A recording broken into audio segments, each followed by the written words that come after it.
Okay, good afternoon, everyone, assuming you can hear me, of course. I'm Dr. Mark Bennett, the Research Manager at the Royal Armouries, and welcome to the first talk in our summer lecture series. The Royal Armouries, for those who aren't familiar with us already, is the UK's national collection of arms and armour, with a history dating back to the Middle Ages.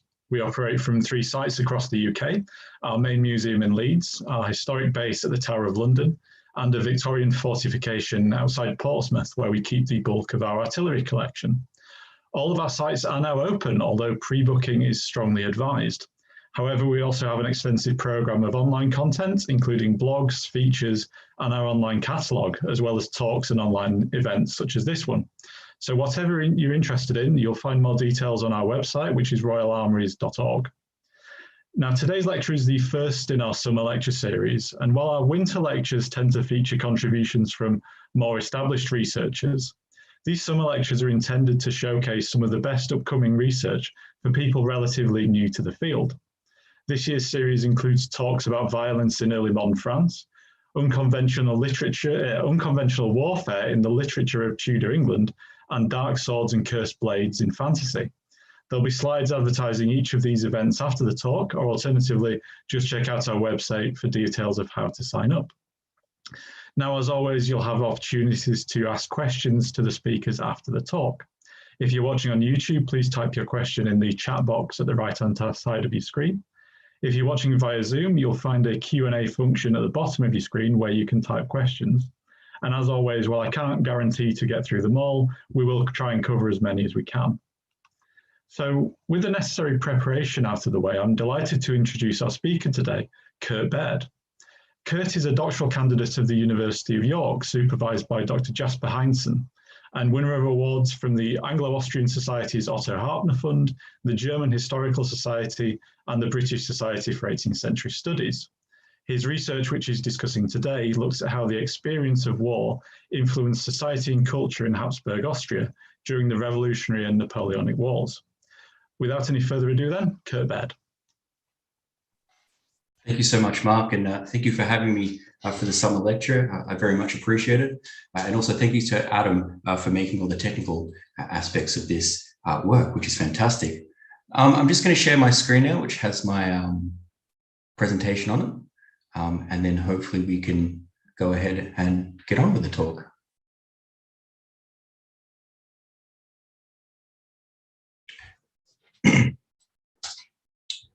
For soldiers of the Habsburg army, the campaigns against France, the effects of the violence they encountered and meted out, and the increasing levels of death they witnessed were experienced through the mediative framework of military honor.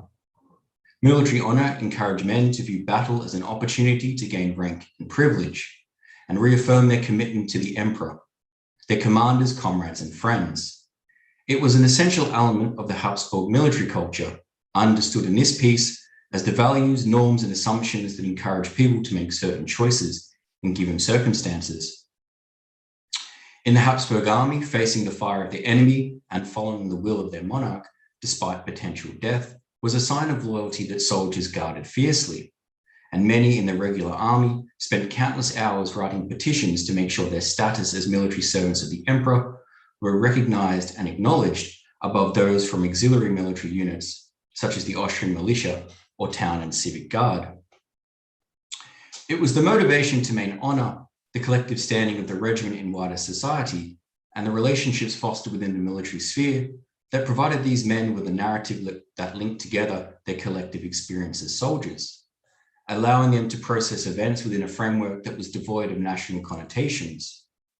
This enabled men to confront the dangers of battle and make sense of the horrific, randomly violent, and dehumanizing aspects of war.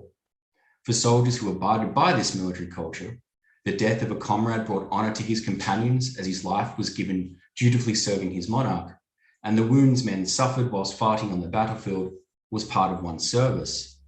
Honor was a recompense for these experiences, turning the battlefield into a place where courage and bravery was shown and a shared camaraderie developed. Honor did not only serve as social capital, representing one's legitimate superiority over others in a hierarchical world. It also provided men with a way in which to view themselves alongside death and process their emotional responses to it, At the end of the 17th century, technological advances in firearms changed the way in which men were to understand their role on the battlefield. Instead of facing the enemy in a hyper-stimulating, violent, personal, and active confrontation, where the skill with a hand weapon decided who lived or died, men were now to passively accept the incomprehensible random nature of death delivered from afar. The ability then to control one's fear of death was just as important as dealing it out. The heroic duel between finely skilled warriors, which demanded a courage that posited death as something to overcome, was now superseded by the ability of large groups of men to take volleys of musket fire from ranges, which meant even those who survived had to contend with crushed limbs, internal bleeding, and festering wounds. As the efficiency of guns increased, the ways in which courage was understood changed. Soldiers of the 18th and early 19th century were now to be expected to possess a stoic courage, which demanded resilience and the ability to regulate one's own behaviors and emotions for the good of the collective. Military honor was therefore a set of characteristics one inhabited that dictated how they were to perceive violence and accept its repercussions. As this paper will explore, the obedience, discipline, courage, and steadfastness that marked a man out as honorable on the battlefield also conditioned him to process the scenes of death and violence and the fear it induced clinically. Where to fatalistically accept death and to remain outwardly detached from it created skillful and rational soldiers able to perform collectively under pressure. To contemporary outsiders and previous scholarship, the fatalism that honor generated within soldiers appeared to be the apathetic acceptance of death and violence by men who saw life as inherently cheap, either because of the struggle of everyday life for the poor in early modern Europe, or because of the way ennobled officers viewed the chaff under their command. This view has been challenged by Ilya Berkovic, who has revealed the care and attention men and officers paid to each other in old regime armies, inspired by the humanist ideals of some strains of the Enlightenment, was part of the honor that bound them together as fighting men.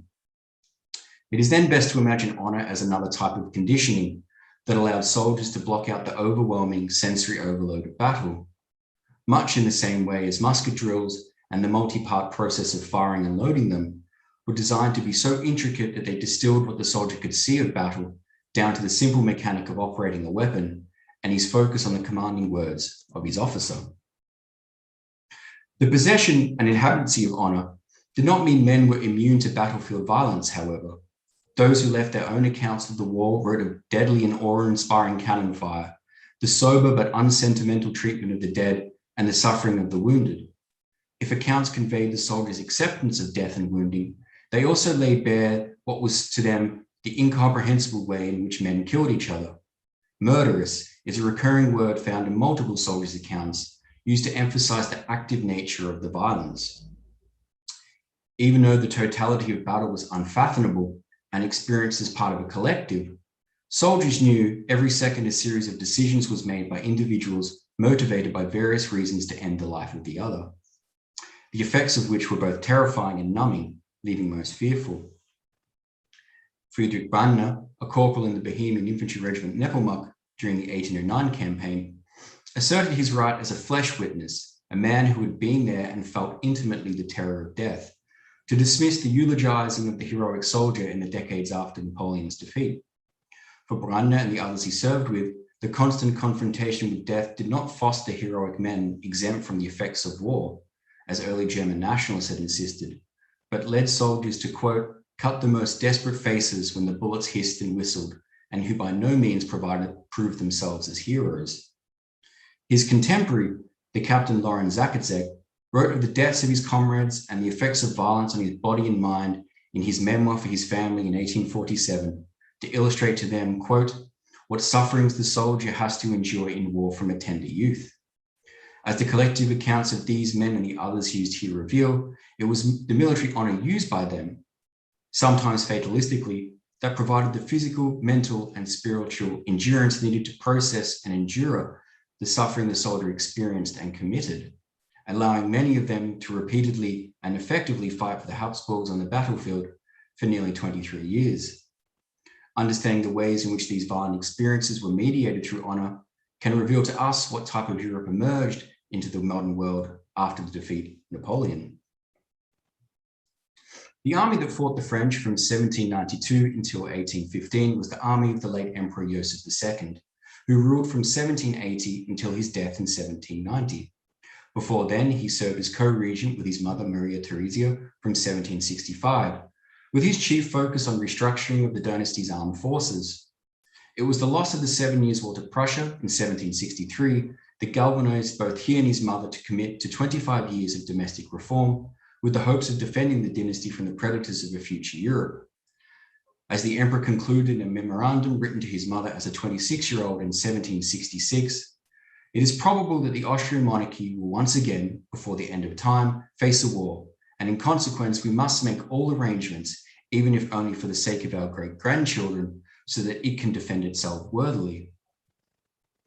To provide for a new and massive standing army that would act as a deterrent, both Maria Theresia and her son led programs that attempted to standardize the many early modern jurisdictions within the monarchy and develop new ways in which the central government could negotiate or circumvent the domestic powers that could not be better controlled by an enlarged bureaucracy and more efficient administrative process.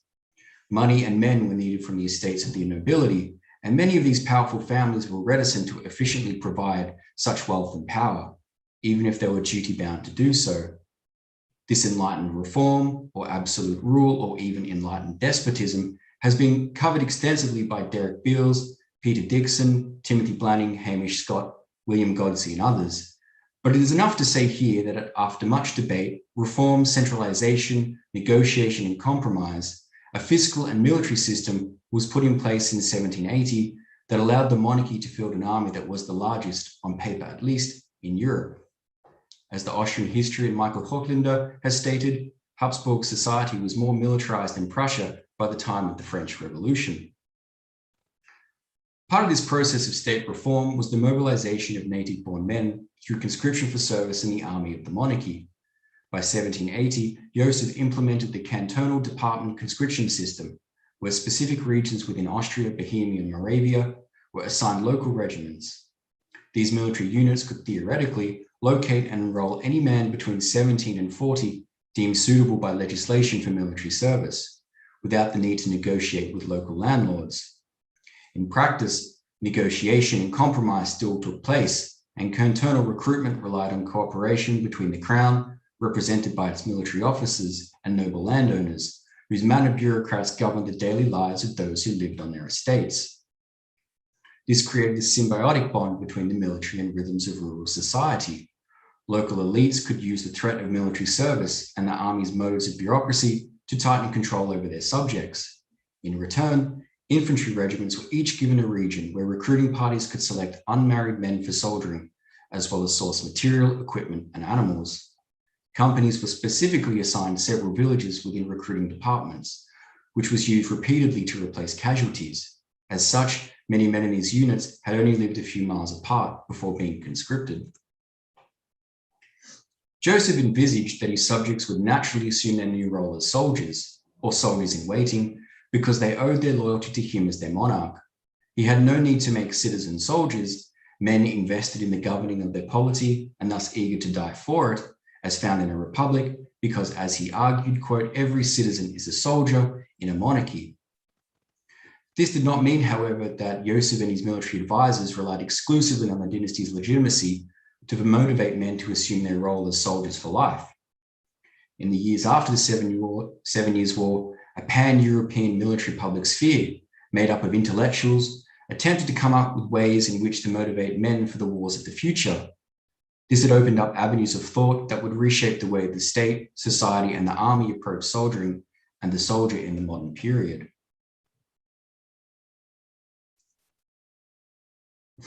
The Enlightenment, specifically the emergence of the concept of sensibility, accentuated the moral good and understanding the experiences and emotions of others. The culture of sensibility was an intellectual movement understood as a deep and untaught capacity to feel emotion, to perceive beauty, and especially to sympathize with others' sufferings. To express and possess the emotional and ethical qualities of sensibility was to achieve a natural goodness that came about from caring for that which society does not value, to sympathize with those suffering, and by believing in the morality and virtue of others, could overcome the corruption exhibited throughout the world. This understanding of the other, specifically the listening man, fueled what Christy Picicaro, which we saw on the other slide, has termed the military enlightenment, a movement in French military thought that believed in a more humane approach to motivating, caring for, and leading soldiers, one that was dependent on the sociability of officers and men, which would create bonds that encouraged humanity, friendship, benevolence, and collective spirit that could promote community, masculine martial identity, and ultimate victory. It was the company regulations written in 1769, revised in 1794, and almost exactly reproduced in 1807 by the Archduke Charles, that provided the soldierly identity from captain down to private, which would work together to produce military honor as social capital and as a community framework with which to reward men who had been deemed economically worthless by the conscription system. Together, these two strains of honor, which was reinforced by modes of corporal punishment, created a culture of service within regiments that enabled men to accept the debilitating effects of war on their body and mind from the outset of their recruitment. The new modes of motivation introduced by Joseph and the army he created was first tested in the Banat during the Austrian-Ottoman War between 1788 and 1791. This was a region of Habsburg land that sat at the center of the monarchy's border with the Ottoman Empire, and one dominated by the Ottomans' hold over the fortress city of Belgrade. And it was here that the army that took on the volunteers of the French Republic was forged. The struggle with the Ottomans exposed to soldiers the grotesque nature of state violence and the role of the soldier in it, providing those who survived an understanding of modern war's consequences before the struggles with revolutionary France. Prisoners were butchered on both sides, corpses defaced by vengeful soldiers in retaliatory actions abhorrent to enlightened officers. Heavy artillery rendered individual bravery obsolete. Horrifying death was ever present and its effects wearing. It was during these campaigns that we can read of how soldiers developed a fatalistic detachment and a dark humor that enabled them to navigate the trauma of violent death. Johann Friedrich Loeffler, a new volunteer in the infantry regiment Deutschmeister from Vienna, remembered that such was the ferocity of the fighting that, quote, every strip of land we took had to be stubbornly fought over, costing much effort and blood. The assaults on the Ottoman fortresses along the Danubian basin, in particular, at times beginning with bombardments lasting 2 days, gave Loeffler and his comrades the knowledge of how, quote, gruesome mass death on the battlefield could be, end quote, leading veteran soldiers from the 7 Years' War to reflect that everything they had encountered before was, quote, child's play.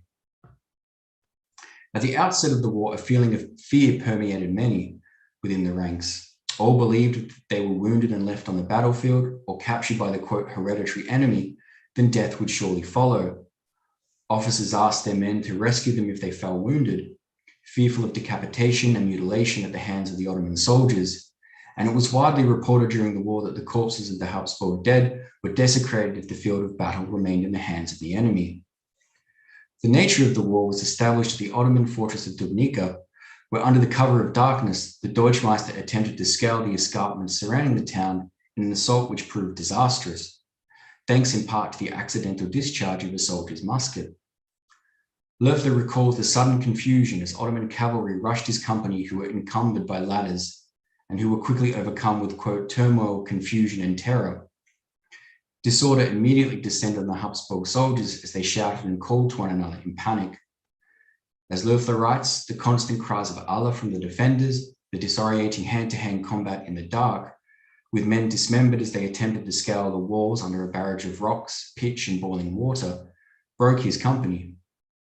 The captain was left wounded in a ditch, pleading to be saved, and as his men fled the wall, Loeffler recounts that the regiment's lieutenant colonel was badly wounded.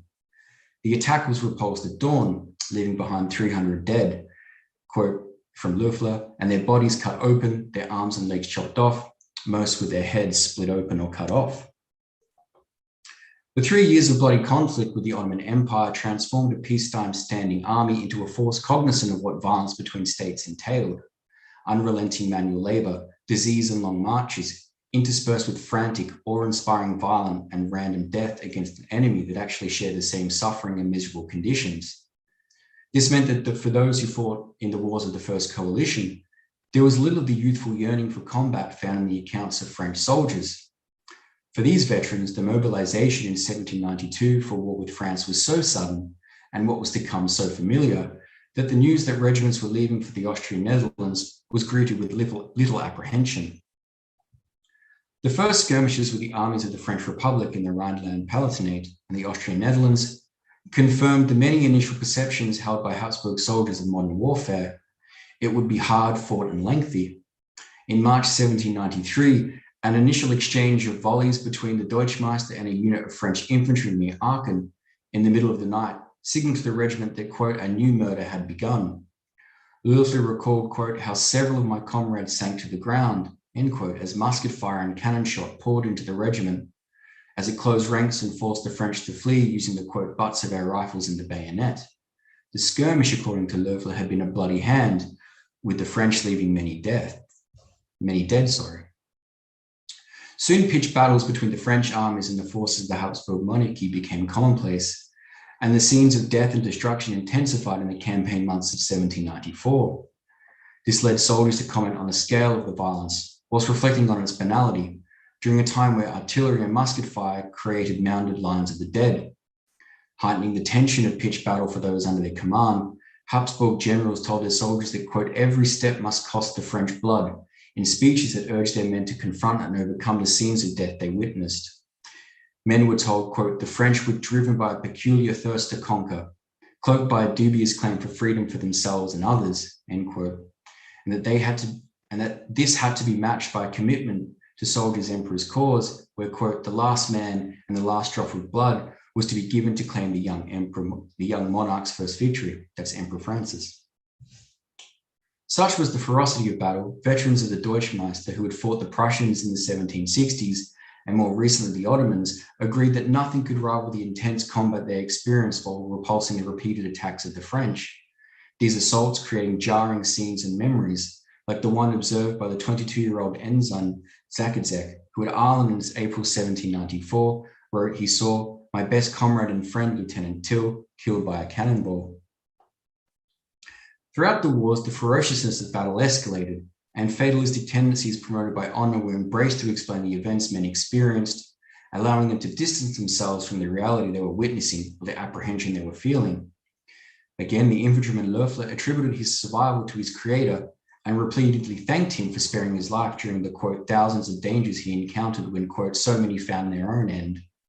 How else, he wrote, could he have survived, quote, the horrors which I had to watch every day and the daily bloodshed that occurred in the first 2 months of 1794. For Loeffler, the terrible turbulence and the exposure to murder left him and those that survived, quote, indifferent to routine and constant danger. All he remembered reflecting on as he lived through the campaign in Flanders was the mundanity of burying comrades, stripping the valuables off French corpses, and loaning money to men whose deaths meant it was never repaid. A reason, he wrote in his memoir later, why, quote, I and certainly many of my comrades now have so little to tell. Fatalism as a coping mechanism continued throughout the war. In 1796, Zakadzek, then a second lieutenant, remembered sharing a dark joke with a dragoon commander after a French skirmisher put a bullet through one of his command's head during an embarrassingly ineffective exchange of musketry between two outposts. The Corporal Friedrich Brandner, a common soldier who fought in 1809, gratefully and sardonically thanked God for intending him to urinate at the Battle of Regensburg. Without the call of nature, it would have been him and another corporal who replaced him in the line that bore the brunt of a French shell. At Wagram in the same year, the conscript Johann Schnierer mocked his filemate who failed to jump over a decelerating cannonball, revealing the sort of gallows humor people embrace at the toughest of times, and the bad blood that can escalate between comrades when things seem incredibly difficult. The difficulty of battle, however, also saw men firmly grasp the culture of honor within the Habsburg army to pull them through the toughest engagements. Marcus Hibbler, an ensign in an infantry regiment in Switzerland, wrote in his daybook on the 7th of March 1799 that he and the men of his company jokingly cajoled the battalion commander of their regiment to give him the honor, and not the commander's own company, the key positions defending against Massena's advancing French troops at Feldkirch. After the assault, on a day of such heavy rain where much of the fighting was done with the bayonet, the company was reduced to 45 men, with all the officers except Hibbler killed or wounded, leaving the 20-year-old ensign to soberly reflect, quote, our victory does not come from fervor alone, which I had to experience again today with such unlucky success. The conscript and reservist Schneer was motivated to join the ranks of the Deutschmeister as it retreated from Bavaria in April 1809 because he wanted to be valued as an honorable comrade who shared the dangers of war and not, quote, as a coward and a man who sat it out by the fire, end quote. In 1813, the Captain Ignaz Baird from the Bohemian Infantry Regiment Prince Rus also saw the battlefield as a place where honor could be won and personal success achieved. At the Second Battle of Kulm on the 17th of September, Baird recounted how his regiment was assaulted by a combined attack of French cavalry, artillery, and infantry, which he remembered left many dead and wounded men. Yet the ferocity of the assault, Baird wrote, provided him with an opportunity to excel. In his memoir, he recounts how part of his battalion, under the direct guidance of the Habsburg Corps commander Count Colorado Mansfeld, was ordered to storm the village of Arbessau, a moment in which Baird later described as, quote, a favorable opportunity for him. Seizing it, the captain wrote he led 2 companies into the village without concern for his own safety, a point he made by detailing the massive fire directed at him and the 3 bullet holes he found in his overcoat, which he had worn rolled up and hung slash-style over the shoulder. As a sign of his courageous and obedient behavior, he also noted that he was wounded in his left foot. Many others under his command were killed, and when the assault was repulsed, Baird highlighted the intensity, of the fight by remarking his men were forced to leave their comrades' bodies behind. Soon the village was once again recaptured by a combined effort from soldiers from Prince Royce's 2 battalions. Emphasizing the importance of battlefield achievements and the honor it could bring as a motivator in war, Baird wrote that after the day of the battle, a, quote, debate had broken out between officers, end quote, in his battalion and officers from the regiment's 2nd. The exchange was over who had secured the village of Arbessau, the details of which would be included in the regimental command's report to Army Command. Baird, his company's 2nd in command, as well as a fellow captain from the 1st Battalion, stated that it was their men who secured the village and captured a French cannon, long before the intervention of half the 2nd Battalion under a Captain Mendy. To resolve the issue and soothe the tension between the 2 parties within his regiment, the Colonel Josef Soldner mentioned all the men involved in the attack in dispatches to Army Command, thus sharing the honor evenly.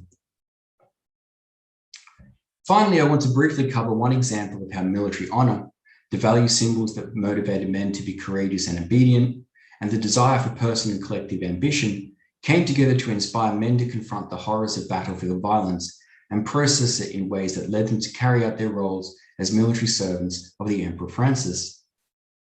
In Zacketzek's account of the 2nd day at Essling as part of Infantry Regiment Zack, he vividly communicates the bloody experiences of a prolonged firefight with modern weapons, a scene we can see so powerfully rendered here in the middle of the 19th century. I think though Zacketzek's account does more to communicate the experience of battle and fighting the French than this depiction could ever do. When the enemy skirmishers came upon us, we opened fire and drove them back to their main front.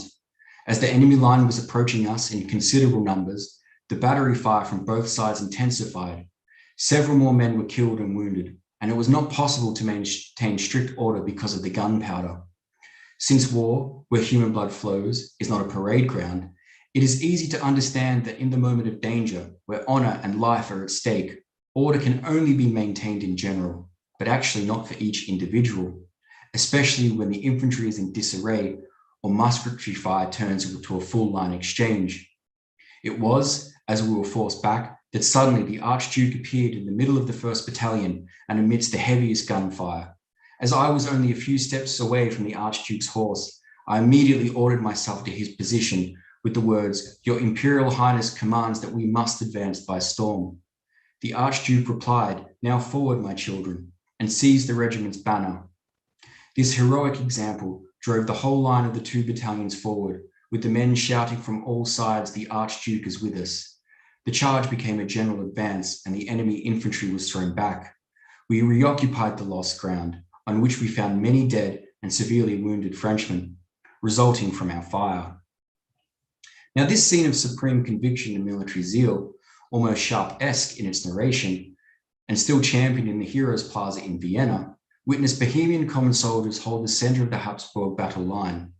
Under the direct command of the Habsburg dynasty's first soldier, Zach followed the Archduke Charles into battle, whose position as the source of honor made it necessary for him to inspire his men from the front. By grasping the regiment's banner, Charles openly challenged his men to fulfill their oath to the emperor, to protect his realms and follow their commander's courageous example. At another level, consciously or not, Charles was shaming his men into action by placing the banner in danger. The banner not only symbolized the regiment's collective honor, but also each man's individual honor, which he could only maintain by asserting his martial virtue on the battlefield. In this small but pivotal part of the two-day battle at Aspern-Essling, company officer and general alike appealed to the common soldier's sense of self-worth, urging the Bohemians to not only fight for their emperor, but also the soldierly corporate identity they shared. Indeed, without the reputation these men earned through experiencing battlefield violence, the common soldier knew he was nothing more than a farmer. And by following Charles and the regimental banner, he asserted his position over civilians as comrade of the Archduke, marked by their shared dedication to Habsburg military honor. To conclude, honor, as interpreted through the military culture of the Habsburg army, played a central part in mediating the trauma of violence and the suffering of battle, allowing men to understand their frontline experiences of the struggle with France in ways that provided them with the psychological ability to continue fighting, narrate their past, and justify their actions. Fighting on the battlefield also brought privilege, maintained rank, and gained the respect of comrades and leaders alike. And viewing death through the prism of honor provided soldiers with a narrative with which to take meaning from the suffering they witnessed and the violence they committed. Their actions and what they experienced as soldiers was part of their dutiful service to their social betters and a continuation of the patrimonial duty found within Habsburg society. Honor was a reward for fulfilling this duty on the battlefield, and an essential element the Emperor Francis needed to engage the many subjects of his kingdom in the struggle with an eventual defeat of Imperial France. Thank you.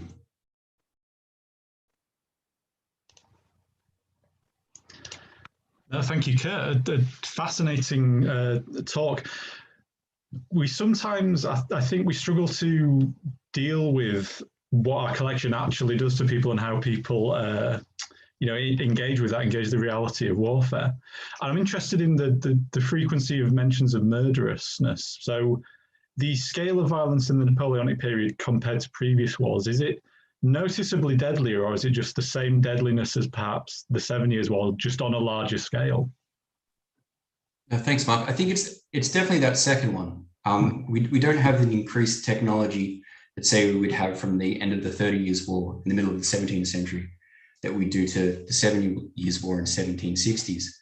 But actually, it's the consistency of it, and the consistency of these men having to constantly engage with the realities of violent death and what the weapons, even to us, we look at them and, they're in the museum and they're obviously not part of modern warfare today.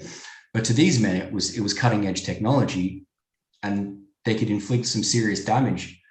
And I think what it actually was the need to know what actually the battle was like.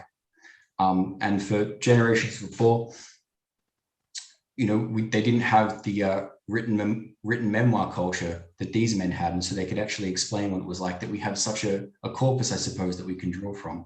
But yeah, I think for the Habsburg monarchy in particular, it was the fact that their soldiers fought for so long. And as you can see from the accounts of these veterans, it was quite jarring for them. This might be an awkward question to pose to you on sort of a public broadcast, but I know there's a debate about whether European history, well, specifically British historiography on the Napoleon Wars, tends to underplay the contribution of other continental powers to Napoleon's defeat. What's your view on the argument that Austria's contribution is underplayed? I would definitely say it would be underplayed if you have a particular focus on English and French sources, and also if there's a particular focus on the Spanish also. But we do know that, for example, at the Battle of Leipzig, that was a monumental victory for the coalition in Central Europe, which Metternich said could only be won by the help of the Austrian forces. Mm-hmm. I think importantly is that the Austrian army was assisted by Britain's treasury, but Britain was assisted by Austria's army.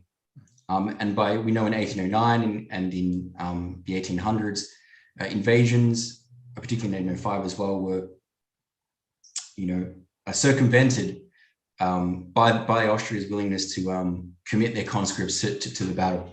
So I think, again, it's a coalition victory, but the Habsburg army, I think, bears the brunt of the losses and the fighting on behalf of their allies.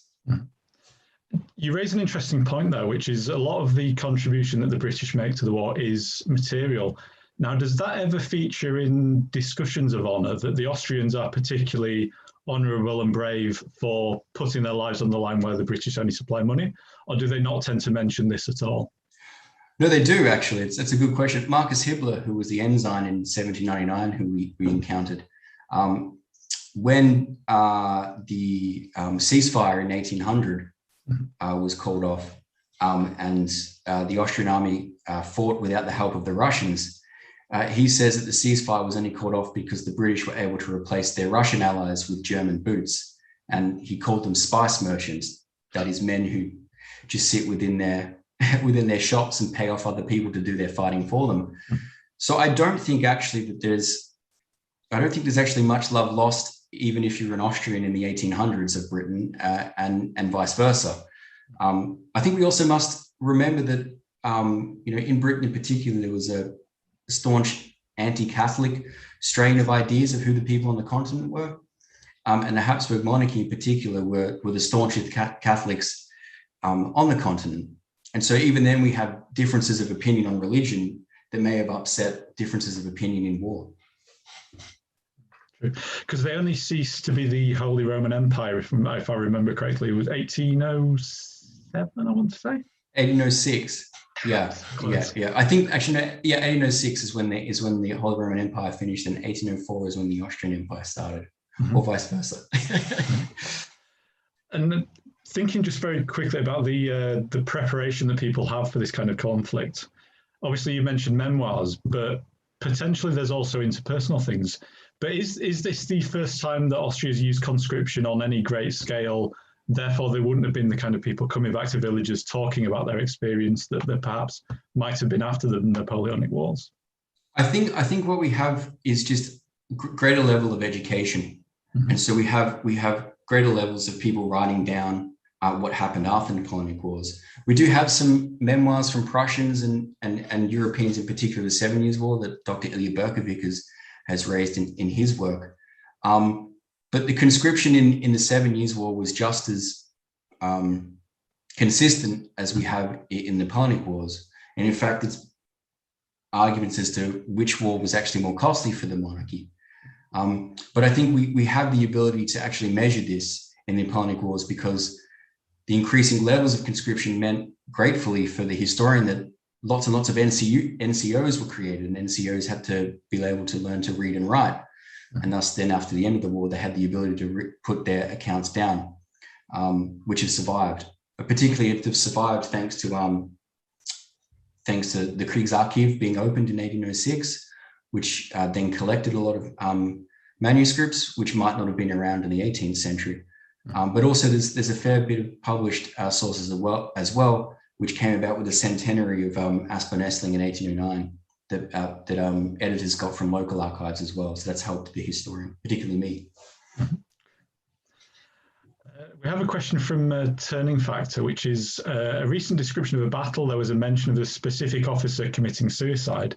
They'd not thought about this before this mention. Do you have any idea of how much suicide was an issue among armies at the time? And on a similar note, did soldiers suffer from shell shock, and if so, tended to be shot as cowards or the like?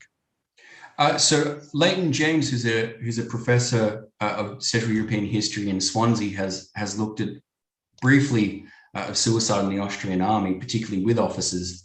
And one account he looks at is by a man called Hockeneggen, who was actually the commander of Zakazek, who I've looked at. And he does say that a man did commit suicide before 1800, before the Battle of Marengo, I think. I think what we do have, though, is we have a different understanding, maybe, of a different engagement with suicide in the 21st century that we would comment on, that maybe these men in the 18th and early 19th century didn't have. But we do know that the work of Christopher Duffy has revealed in the 7 Years' War that lots of men actually died of homesickness. Now, homesickness can be attributed probably most up to suicide. So we do know that it probably did happen in large numbers in the 7 Years' War. And I haven't really encountered it in the military documents that I've looked at myself, because that hasn't been something that I've looked at, but it's a really good question and something that I should look at in the future. And the last part of that question, sorry, was? That was the prevalence of shell shock. So from what you've seen, did soldiers were soldiers frequently shot for cowardice or anything like that? Yeah, so there is something called cannon fever, which is roughly translates as, which is what we would imagine is reactions to loud noises and bangs and being frightened of cannons going off from far away. And men commented on other comrades who had cannon fever, even though there was no cannon in sight. So there's definitely like a sort of like an emotional traumatic response that comes from experiencing battle before. Men weren't shot for cowardice en masse. There were actually made examples of in highly theatrical and honorable displays that required almost a performance of one's dishonor.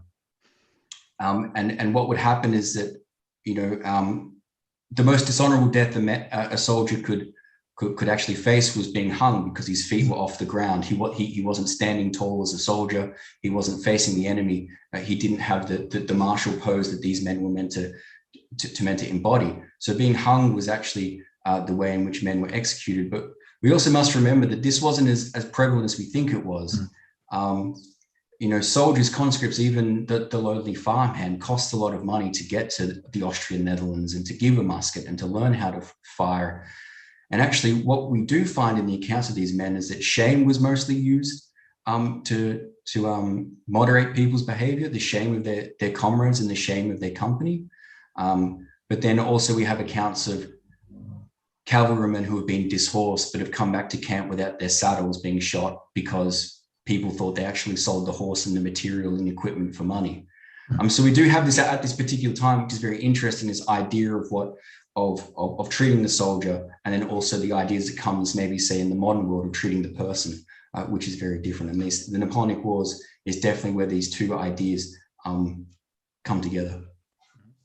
And just to add to that as well, the sort of obvious point is that we do tend to associate shell shock with the First World War, which has a very different tempo of warfare to the Napoleonic Wars, where there are distinct gaps between battles. You're either in battle or you're not. That sort of brings us on to another question. Someone would like to ask about your use of the word trauma for the early 19th century and what exactly you mean by it. So I presume it's a psychological term. Yeah, so what we have when I use the word trauma is actually dealing with an event that seems to bring out an emotional reaction. That's something that these men are trying to comprehend, they're trying to deal with. Now, trauma does, in medical terms, means something that needs to be overcome or something that's happened that can be resolved. And I think this is what honor is trying to do. It's the psychology of these men that's trying to be remedied, or at least conditioned to accept what battlefield violence is and was to be. And yes, it's quite a contemporary term, and none of these men do mention that trauma, but they do describe it in ways, particularly the use of, I think, murderous, which is a particular, like the German word mörderische, which is a particularly violent word to use. And I think that in itself expresses a reaction that maybe we wouldn't have previously identified or think as important unless our understanding of psychological conditions in the 21st century. So yeah, that's what I pin my methodological hat on, I suppose, is the repetitive use of those words across many different sources. Just to know before we move on, so we had a question from Sketch Hargraves, which was kind of off topic. Yeah, unfortunately, when people stopped using catapults, probably can't give an answer to on this. However, inquiries at royalarmouries.org, that will get you one of our curators. We also have a lecture on the YouTube channel about the introduction of gunpowder warfare in the medieval period, which may help give you a bit of a sense. So anything that you think maybe isn't ideal for Kurt, but you'd still like an answer to, do please send it through to us, and we'll have a look at it. We had another question from someone in Japan. Unfortunately, I can't make out your name, for which I apologise, but they were asking, the Austrians here seem so organised compared to their performance in later history, and they wondered how they wrangled all the various ethnic regiments back then. So it's important to remember that the Austrian regiments are one part of a larger army, I would take it. Yeah, so disorganized, sorry, was that the first part? Is they seem disorganized or organized? Very organized in the Napoleonic Wars, and then later on, Austro-Prussian War, stuff like that. I guess all the way up to World War One, the ethnic tension tends to be a source of weakness.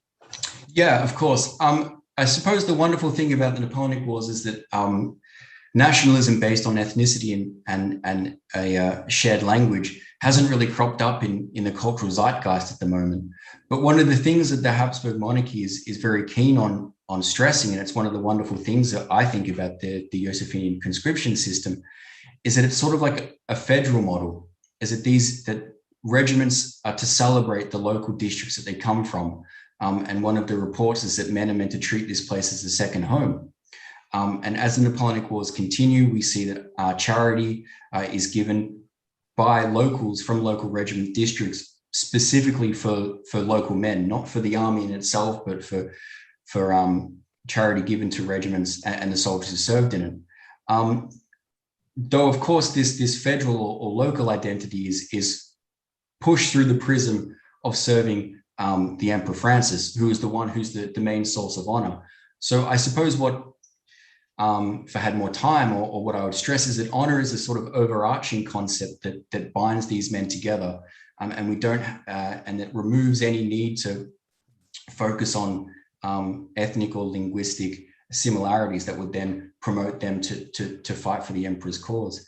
Of course, like as the universal conscription is introduced in 1868, as Lawrence Cole has shown in his work, this then actually increases the divide between regiments, because they solidify around these veterans from local areas and local districts who actually take, who are quite proud of the military spheres they've created within these regiments and the local connections they have to these communities, and that could have then exacerbated the tensions that maybe were established during the Napoleonic Wars, but we don't see that during this time.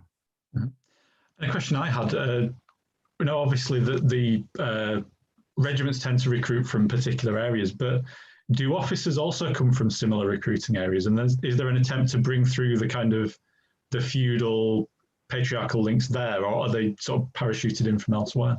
So initially, if we look at, say, for example, before the Austro-Ottoman War, we do have this like feudal divide between ennobled officers from the Reich who are taking up commissions in the emperor's army and then rewarded with service and status and a small retaining fee that was meant to act as a sort of like a thank you, but not meant to support them. But what we do have is, particularly after the first and second coalitions, that ennobled officers dwindle. They don't have enough of them. They're dying, or they're actually fighting in the armies of the Confederation of the Rhine. And so what happens is that what we find is that common soldiers are being promoted, or Austrians from the local areas, or Bohemians who have familial connections with the regiments through through magistrates, or an uncle was a captain 5 years ago. They're provided with positions, and so local networks in the what you would call the evolving service middle class are being developed, which then draw people into serving in the army, and they become the officers.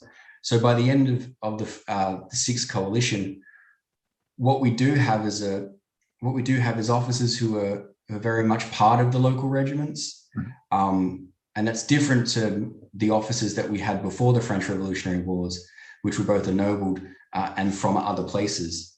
And because of natural attrition, there's a change in the social demographic area. But that's not to say that these officers are promoting local allegiances. They're still promoting the imperial dynasty, but they are firmly ensconced or emplaced within local societies more than they were before. John had a question which was sort of on my mind as well, which is that the Austrians do frequently lose, unfortunately, against the French. So how do these repeated losses affect their perception of honour? Yeah, absolutely. Well, the wonderful thing about honour is that it's linked to your performance as a soldier, not to the outcome of the day. So even though you could be beaten by Napoleon, in which there's really no loss of honor in that. I think many people were, but actually, as long as you performed as a soldier, particularly as a military man, like I talked about obedience and courage, steadfastness, as long as you went about performing that and you yourself could judge that yourself was doing that, then you had saved face, I suppose, and that you weren't shamed. Of course, though, one of the many things about honor is that it definitely compartmentalizes regiments. And so if one particular regiment fled the battlefield, then they, regardless of how well they performed during the fight, they could be seen as dishonorable. But actually, there's work that's been done by a few German historians on the Prussian army that found that during this particular time, generals and officers are only really expected their men to fight for three engagements. And so as long as they got through 3 engagements, then everyone thought it was actually okay to turn tail and run, because no one could expect anything more of soldiers. This might be a little bit different to the cult of the martyr that the French revolutionaries introduced, and now probably our understanding of the performance of old regime soldiers. But I think our understanding and their understanding of honor was influenced by this idea of there is enough. One can take enough before they can run, and that's okay. And so I think repeated defeats, whilst impinging upon their professional pride, I don't think then impacted upon their honor. Though in saying that, civilians definitely thought differently. And this is what we saw when the introduction of the Austrian Landwehr in 1809, that many of the lawyers and the clerks and the students who were about to pick up arms and fight for the emperor definitely thought they could do better than the professional soldiers. That's an interesting idea, that bravery as a currency effectively that you would run out of at some stage rather than a permanent attribute. I'm going to ask a controversial question just in the interest of sparking discussion. So if the Austrian conception of honour is such that they can be defeated and retain it, is it possible that they would have performed better had they been more scared of losing? Most possibly. It's the wonderful thing about history. There's lots of what ifs. I think, though, just maybe to clarify the idea of honor, is that in Hibbler, in his diary, in the retreat from Hohenlinden in 1800, in December 1800, that was the first time he actually was ashamed of being a professional soldier, ashamed of the way the army had disintegrated, ashamed of the way it looked. He talks about them, men being barefoot in the middle of winter. None of the cloaks they wore were appropriate, and there was no obedience from his men. But then, and I think this is a wonderful thing about Hibbler's account that might talk to middle managers of us everywhere. It's well, how could I expect to manage the soldiers honorably under my command if the generals put us in positions that were so abhorrent? And our performance was so bad because of their decisions. And I think that's the first time and the only time in Hibbler's diary, and the only time I've come across in many of the journals, that men were actually questioning the ability of their commanders, who were the source of honor. And if they were not operating effectively, then how could they be deemed honorable, and thus how could we be deemed honorable? And so I think that's probably one of the only times that I have found that. But I think one of the wonderful things about this is that they might have lost so many times, but I think their honor also got them in the field so many times. And it's one of the things that Gunther Rothenberg talked about, is that the Habsburg army could still come back, and maybe that's one of the traits as to why it could come back. Mm-hmm. True. And in the end, they may have lost some battles, they may have lost some wars, but they did ultimately win the overall thing. And Alistair had a question: is there a real sense of either revenge or restoration of honour in that 1814 campaign? There's definitely a sense of it in 1808 and 1806. particularly not even like within, you know, the actors that we all know and love between Charles and John, the archdukes who commanded it, and maybe some generals. There's definitely officers at a company level, men at a regimental level, who believe that their performance in 1805 was so bad that they needed a second go. And also, I think one of the important things about that period, particularly with the introduction of popular military participation with the Landwehr, is that this actually called into question the idea of the military sphere, or you know, what some historians and I like to use, like the soldier citizen, the man who sees himself as a soldier and thus is the citizen of the military sphere. Now at this time, we have a different model that Austria is working with, which is the citizen soldier with the Landwehr, and that seems to be challenging their conception and perception of who they were and who they are, and how honorable they were because of their performance previously. But definitely what we have by 1810 and 1811 and leading up to 1814 is that men were veterans, and they developed a sort of professional pride in the fact that they were just soldiers and that they had a duty and a job to do. And it didn't really matter if they won or lost. It was the fact that they were there continuously doing it, you know, fronting up to work, I suppose, every day.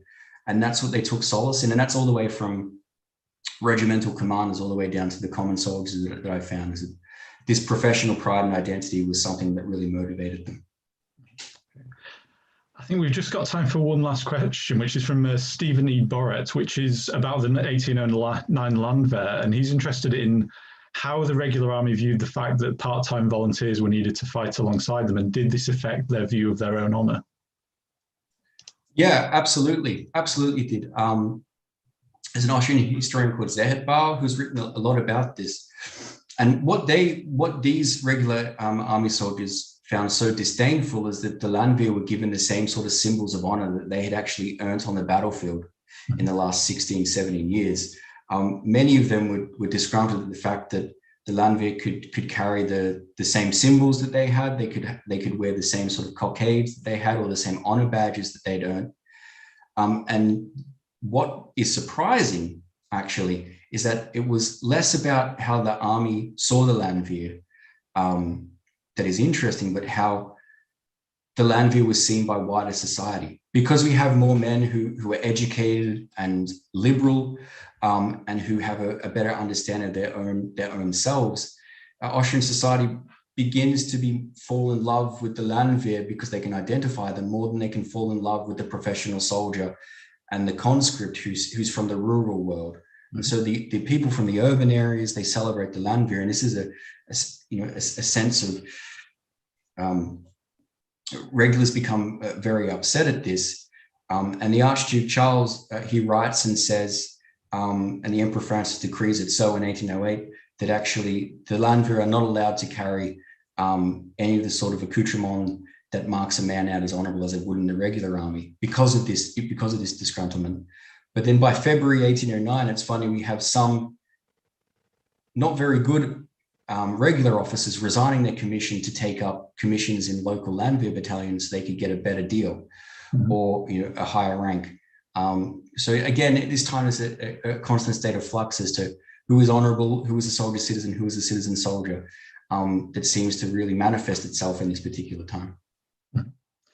And one last question from Cole, which is whether the transcript or the paper from the presentation might be available to read. Now, I don't know if you can do anything in terms of the closed captions, and I'm not sure how well it's transcribed our variety of accents in the first place. But do you have anything in respect of upcoming publications or academia.edu that you can recommend if people want to find out more about your research? Yeah, I think I do have a few publications coming out at the end of this year. And so if you want to email me when they do come out, I'd love to send them through to you. And also follow me on Twitter, and you can find them that way. Some of them are on the concepts of honor in 1806 and 1809, as we talked about now, and others are on the idea of the soldier being removed from society. So yeah, give me a follow or send me an email, and I'd love to talk more. I was going to say, I was due to give you a plug for your Twitter. Thank you. I have put what I believe it is in the message to all panelists and attendees. Kurt, you might want to confirm if that's correct, but that looked perfect. But yeah, no, thank you to Kurt for today's lecture. It's been absolutely fascinating and a really interesting insight into both the experience of warfare in the 19th century and also, as we concluded, an understudied part of the contribution to the defeat of Napoleon. So thank you for giving them their due and redeeming their honour effectively by presenting what they've done. So thank you to Kurt, thank you to Adam for producing the event behind the scenes, and thank you to the audience for taking time out of your day to attend and for the questions you had for our speaker. Again, I apologise that we weren't quite able to get through them all. If you do have any questions we weren't able to get through today, I'm sure Kurt will be happy to respond to them on Twitter, or if it's weapons or warfare related, inquiries at armories.org.uk will get you in touch with one of our curators. So if you've enjoyed this lecture series and you'd like to support the museum more directly, we do in fact run a membership scheme, and as well as helping to preserve the collection for future generations and support programs such as our literacy work in schools, our members have access to exclusive events and tours and to discount in the museum, cafes and shops, all of which you can now actually attend because we are now reopen. So if you're interested, you can find more information on royalarmouries.org/support-us. Our next event will take place in 2 weeks' time on the 6th of August, and we'll explore the phenomenon of violence in early modern France. For details of this and all our future events, keep an eye on our website, which is royalarmouries.org. Follow us on the social media network of your choice, and consider following us on Eventbrite for details of when these go live. In the meantime, thank you again for spending time with us today, and I look forward to seeing you in 2 weeks' time.